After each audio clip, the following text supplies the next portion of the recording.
Paul Greer had the kind of life that looked good in a Christmas card. A two-story home with white shutters in a quiet Indiana suburb. Two daughters, Anna and Lily, who both wore matching bows in the annual family photo. A golden retriever named Scout, a modest garden, and a wife named Karen, who always brought apple pie to the church bake sale. At school, Paul was the counselor everyone loved. He helped kids find colleges, navigate panic attacks, and feel seen. Be honest with yourself, he always said in those soft, reassuring tones. But honesty was a language he only spoke in the third person. Because Paul had lived 47 years behind his smile. He married Karen at 25, after years of trying to believe what everyone else needed him to be. A man's man, a provider, a straight arrow. His parents had applauded, her parents had beamed. The church had said, finally. And Paul had nodded, silently folding away a truth he first discovered at 15, when he looked at a Calvin Klein ad too long and felt something he couldn't name. The memory that haunted him wasn't a kiss or a crush. It was a conversation. He was 15, sitting on the floor while his father flipped channels and stopped at a news story about a gay rights rally. Paul remembered his father's laugh, sharp, disgusted. "Those freaks," he said, "shouldn't be allowed near kids." Paul didn't speak. He stared at the floor, and somewhere inside, something folded itself in half and whispered, "Then you can't ever be that." So he built something else.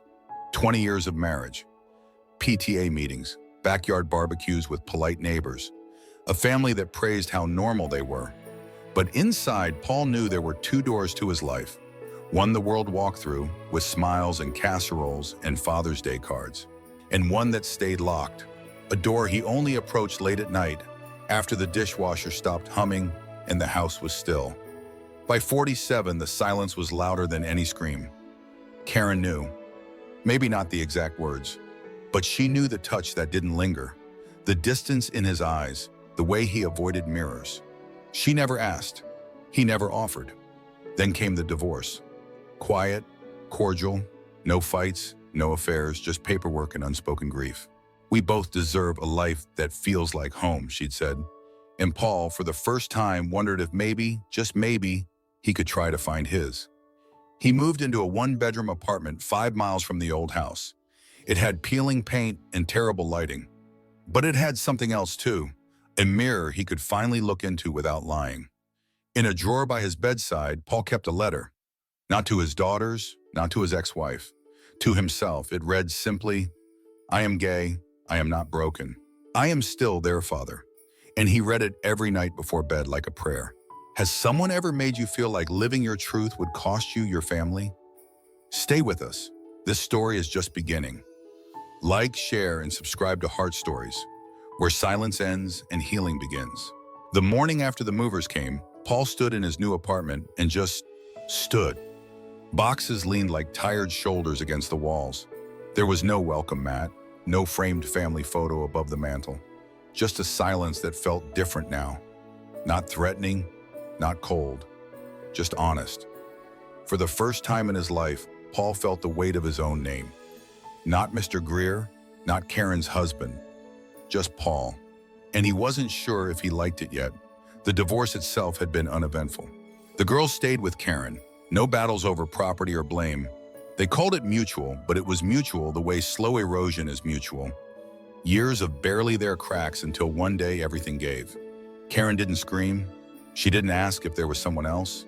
She just signed the papers with eyes that looked like someone who already knew the answer. Paul hadn't said it. He hadn't said he was gay.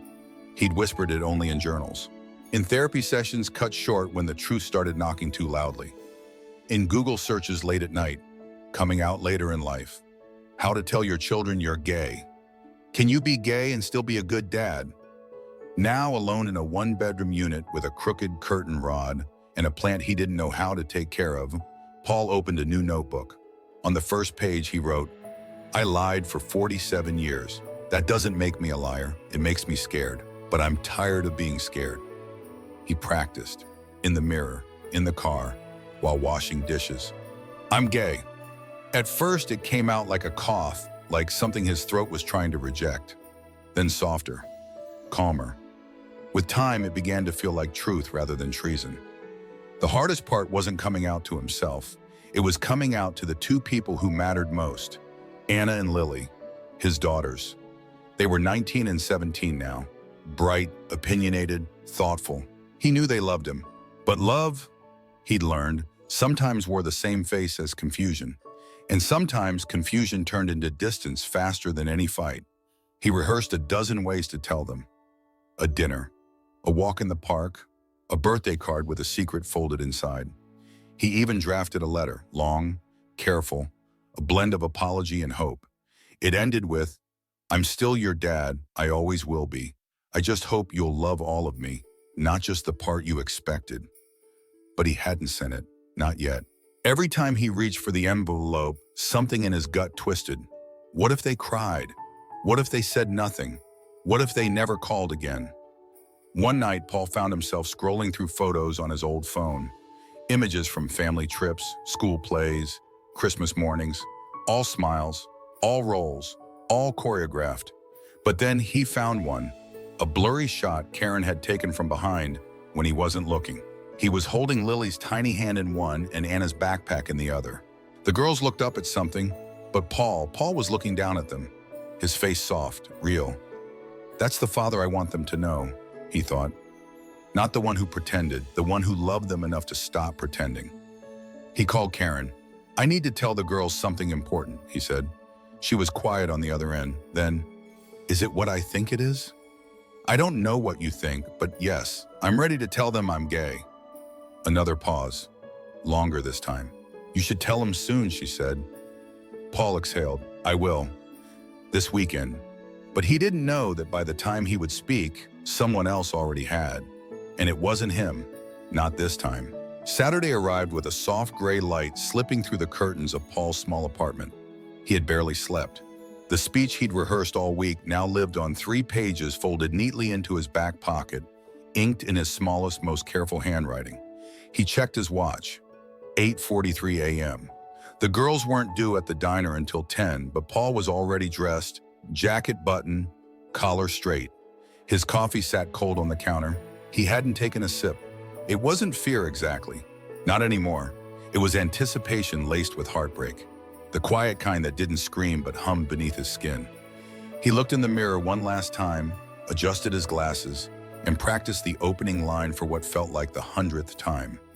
"There's something about me you don't know, Dad, and I want to be the one to tell you." He picked up his phone, thumbed over to Anna's contact, and called. Just a quick check-in, he told himself, just to make sure they were still coming. She answered on the 3rd ring. Her voice was calm, maybe too calm. "Hey, Dad." "Hey, sweetheart. Just wanted to make sure we're still good for 10 at the diner." A pause, then softly, "We know."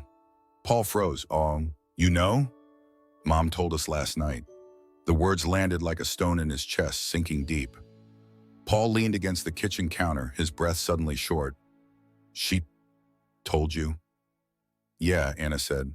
"We were watching that old movie we love, the one with the kids stuck in the airport, and she just said it." Paul closed his eyes. That movie had been their tradition, a silly comedy for snow days and rainy nights. He pictured it now, the 3 of them curled on the couch, popcorn on the floor, and his secret dropped like a glass on tile. "What exactly did she say?" he asked, bracing. Anna hesitated. "She said you're different now. You're different. That the marriage didn't work because you weren't who she thought you were. That you're living a new life. She said it wasn't her story to tell, but she wanted us to hear it from someone who loved us. It wasn't cruel, not directly, but it wasn't his." Paul swallowed hard, pressing his palm to the counter to stay grounded. "Did she say the word?" There was a beat of silence. "No," Anna admitted, "but we understood." Paul exhaled through his nose. The word mattered. Not because it defined him entirely, but because it was his to offer, his to reclaim. After 47 years of hiding, this moment was supposed to be his.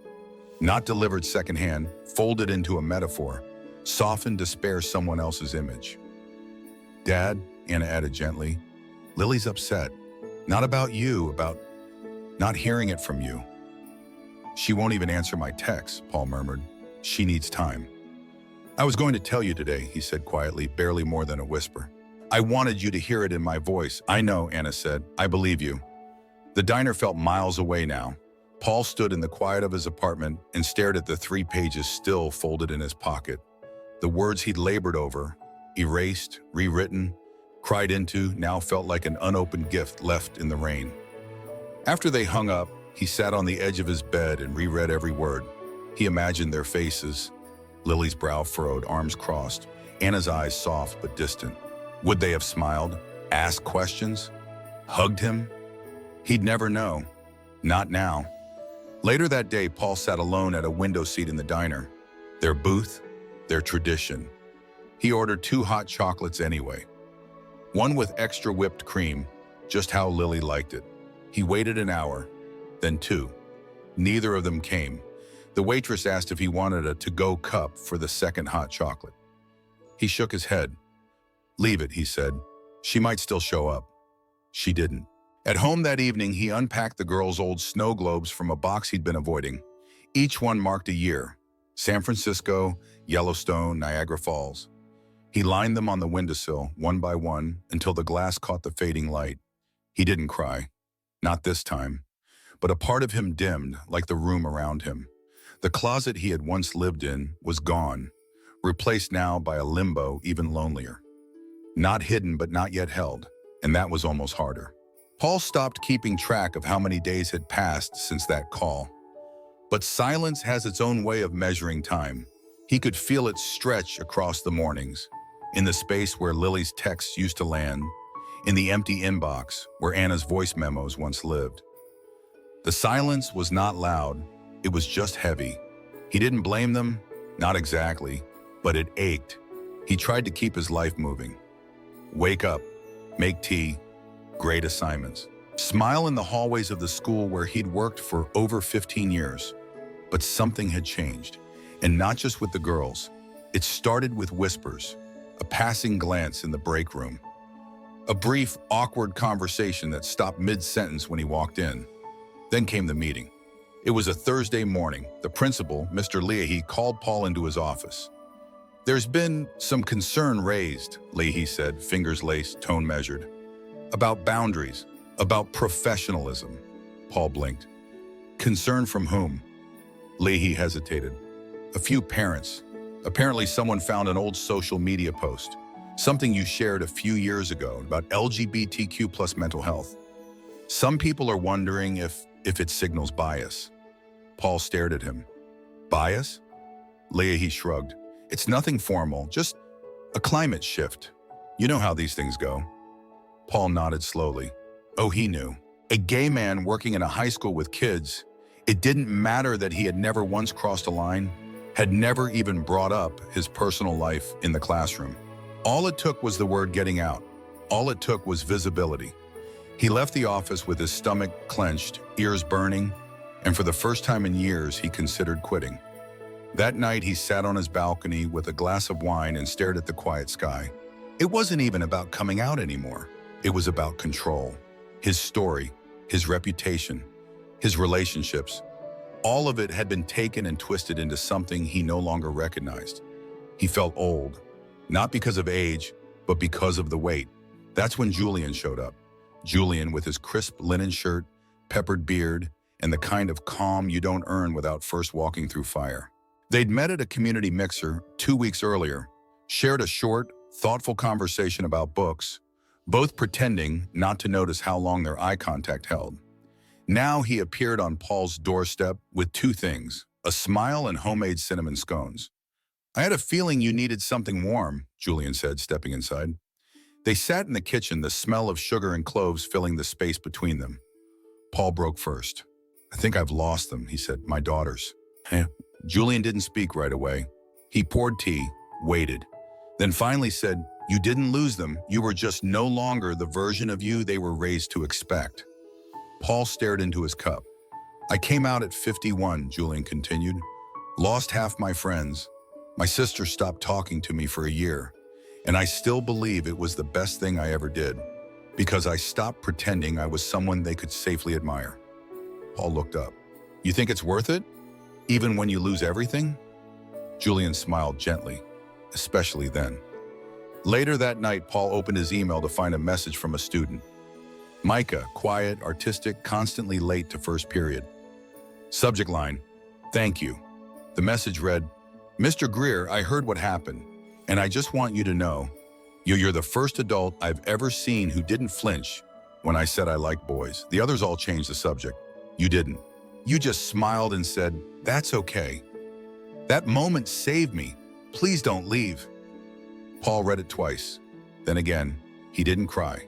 Not yet, but something in his chest shifted, like a window cracked open. He replied simply, thank you, Micah. I'm not going anywhere.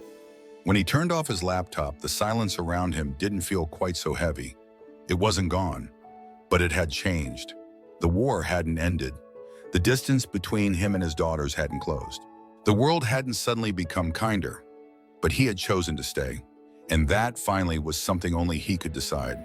It had been 3 months since Paul Greer came out to no one, only to find that someone else had done it for him. Since then, the world hadn't ended. It had simply changed shape, become a little colder in some places, a little warmer in others. The school was preparing for its annual Human Rights Assembly, something they had organized for years, but until now had never invited anyone to speak about LGBTQ+ issues. This year that changed, word had gotten around. One student in particular, a senior named Micah, had requested to speak. Paul had been asked to attend, not as a guest, not as a supervisor, just as a member of staff. He almost said no, but something pulled at him. So he sat near the back of the auditorium, the kind of seat you choose when you're unsure whether to stay or go. Micah stepped onto the stage in a plain white shirt and trembling hands. He adjusted the mic. I used to think there was no space for someone like me in this school, he began, voice cracking a little. I spent sophomore year in silence. I stopped painting. I skipped lunch just to avoid the looks, and I almost left. The room quieted. But then one day I got sent to a meeting with the school counselor. Just for truancy, I thought it was going to be a lecture, but instead he asked if I was okay. Not because I looked like I was failing, but because I looked like I was disappearing. Paul's breath caught. He didn't say much that day, he just listened. And then weeks later, when I heard what people were saying about him, I didn't feel pity, I felt brave. Because if he could be who he is at his age, in this place, and still show up every day, then I could try to do the same. A pause, said Barnes. I'm gay, and I wouldn't be standing here if it weren't for Mr. Greer. The auditorium was still, then slowly people started to turn, to look at Paul. He didn't smile. Not at first. He wasn't used to being seen like this, not as a scandal or a whisper, but as someone who mattered. Later that afternoon, Paul returned to his office. The desk was scattered with forms and a half-finished coffee. He didn't notice Anna and Lily waiting outside until he heard the knock. They stood there, neither smiling nor frowning, just present. Anna stepped forward first. Micah's speech, we were here. Paul nodded slowly. I think I needed to hear someone else say it, someone who didn't love you the way we're supposed to, so I could remember that I still do. Lily pulled something from her bag, his old wallet. I took it, she said quietly. Back when I was mad. I didn't want to see your face next to ours, but I think I was wrong. Inside the wallet was the same old photo. Paul, Karen, the girls from a trip to the zoo when Lily was 5. The corners were worn, the image slightly faded. I've been trying to figure out how to love you, Lily whispered. Not the you I thought you were, but the you who cried after we left, who still remembered what my favorite cereal was, who never raised his voice. Paul swallowed hard. You don't need to figure it out right now, he said. Just knowing you want to try, that's more than I thought I'd ever get. Anna reached forward and hugged him tight. Lily followed, arms slipping around both of them. For a few moments, there were no right words, just the soft hum of something healing. As they pulled back, Anna looked him in the eye. Next time you have something big to share, tell us first, okay? Paul smiled, tired, teary, grateful. I will. That night, Paul went home, sat on his couch, and wrote in his journal. They didn't come back to the old version of me. They came to meet the one I finally had the courage to become. And for the first time, that felt like enough. Has someone ever told your truth before you could? What would you say to them now if you had the chance? If this story moved you, please like, comment, and share. Someone out there is still waiting for permission to be seen. Let's remind them they're not alone.